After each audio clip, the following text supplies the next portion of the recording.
the days of Elijah, declaring the word of the Lord. These are the days of your servant Moses, righteousness being restored. And though these are days of great trial, of famine and darkness and sorrow, we are the voice in the desert, crying, prepare ye the way of the Lord. Indeed, these are the days of the Lord, doing great and marvelous things. You are welcome to this content of the Glory Life, where we delve deep into the scriptures to find out the heartbeat of God, and where we help you to live your life with the heartbeat of God.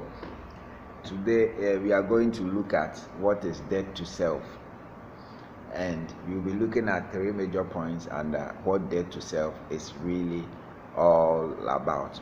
The first point we are going to look at is death to self is losing touch of my willful self. So the willful self in us. And the second one is we are going to look at death to self is drawing answers or content from our innermost being. And the third one we are looking at is death to self is piercing the eye of the soul. So let's jump into it. Now, when we talk of death to self, we mean dying to the soulish realm in us, the faculty of the reasoning. So we say death to self is losing touch of myself.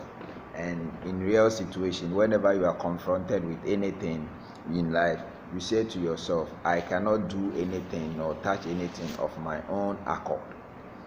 How? That means you are not going to act in your own strength or in your own capacity. Whenever you are confronted with anything, this is just in a similar case like when a dead man is threatened, beaten with rods. There is nothing he can do or say or fight back in resistance. And real death to the self which is in us is like this case. The second major point we are looking at is death to self is drawing contents or answers from your innermost being. So death to self is having a really great desire, passion, and an enduring love to only connect within your innermost being and bring out answers or solutions for any situation you are confronted with, other than drawing strength from the soulish realm.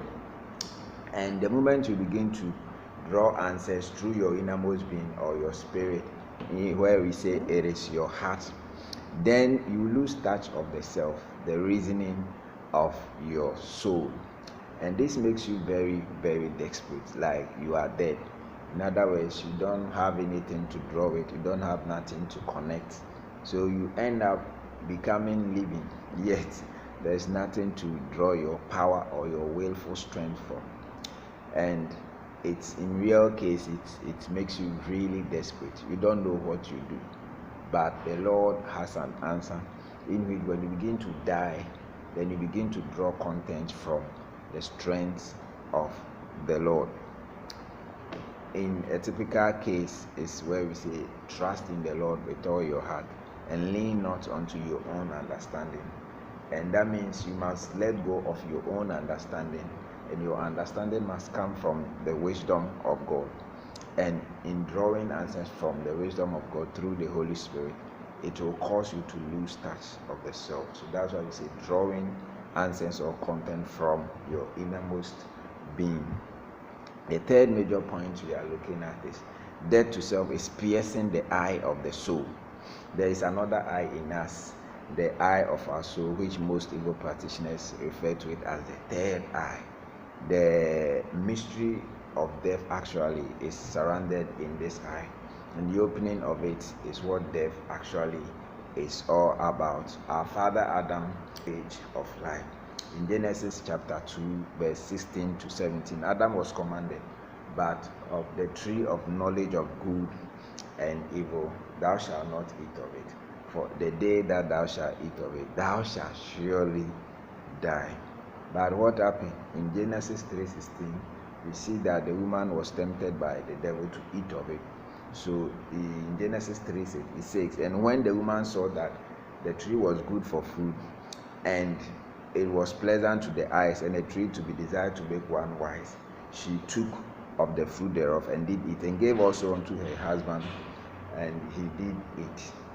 And the moment they did eat, the eyes of them were opened.